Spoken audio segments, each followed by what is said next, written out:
Johannesburg, former U.S.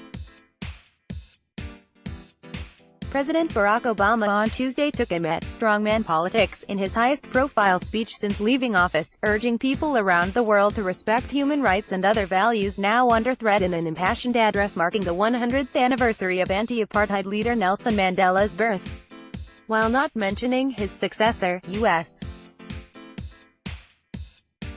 President Donald Trump by name, Obama's speech in South Africa countered many of Trump's policies, rallying people to keep alive the ideas that Mandela worked for, including democracy, diversity and tolerance. Without ever mentioning President Donald Trump by name, U.S. President Barack Obama on Tuesday took aim at strongman politics in his highest-profile speech since leaving office, while in South Africa. The Associated Press, Obama opened by calling today's times strange and uncertain, adding that each day's news cycle is bringing more head-spinning and disturbing headlines. These days, we see much of the world threatening to return to a more dangerous, more brutal way of doing business, he said. He targeted politicians pushing politics of fear, resentment, retrenchment, saying they are on the move at a pace unimaginable just a few years ago. He attacked strongman politics, saying that those in power seek to undermine every institution that gives democracy meaning. Article continued. Bellow Obama added, "I am not being alarmist, I am simply stating the facts. Look around." He also spoke up for equality in all forms, saying that, "I would have thought we had figured that out by now." His words were met with cheers by a crowd of about 14,000 people gathered at a cricket stadium in Johannesburg for the speech, which was streamed online. Read more. One of the most disgraceful performances. Trump returns from Putin meeting to harsh criticism. Obama visits ancestral home Kenya to launch his sister's project in his highest-profile speech since leaving office, former U.S. President Barack Obama urged people around the world to respect human rights and other values under threat in an address marking the 100th anniversary of anti-apartheid leader Nelson Mandela's birth. Themba Hadib, the Associated Press, just by standing on the stage honoring Nelson Mandela, Obama is delivering an eloquent rebuke to Trump, said John Stremlow, professor of international relations at Witwatersrand University in Johannesburg, who called the timing auspicious as the commitments that defined Mandela's life are under assault in the U.S.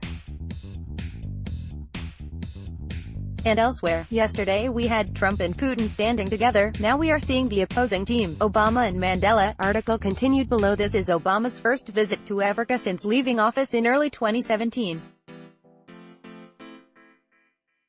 He stopped earlier this week in Kenya, where he visited the rural birthplace of his late father. Obama's speech highlighted how the Nobel Peace Prize winner, who was imprisoned for 27 years, kept up his campaign against what appeared to be insurmountable odds to end apartheid, South Africa's harsh system of white minority rule. Mandela, who was released from prison in 1990 and became South Africa's first black president 4 years later, died in 2013, leaving a powerful legacy of reconciliation and diversity along with a resistance to inequality, economic and otherwise.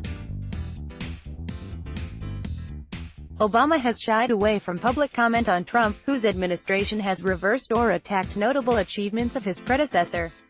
The U.S. under Trump has withdrawn from the 2015 Paris Climate Agreement and the Iran nuclear deal while trying to undercut the Affordable Care Act or Obamacare. Instead of commenting on politics, Obama's speech drew on broader themes and his admiration for Mandela, whom America's first black president saw as a mentor. When Obama was a U.S. Senator, he had his picture taken with Mandela. After Obama became president, he sent a copy of the photo to Mandela, who kept it in his office. Obama also made a point of visiting Mandela's prison cell and gave a moving eulogy at Mandela's memorial service in 2013, saying the South African leader's life had inspired him. Many South Africans view Obama as a successor to Mandela because of his groundbreaking role and his support for racial equality in the U.S. and around the world. Moses Moyo, a 32-year-old Uber driver, was among the thousands lining up for Obama's speech. "I think he'll speak about how Mandela changed the system here in South Africa, how he ended apartheid and gave hope for the poor and encouraged education," he said. Many people in South Africa are discouraged by corruption, he added, as the ruling African National Congress struggles to maintain the legacy that Mandela and others established.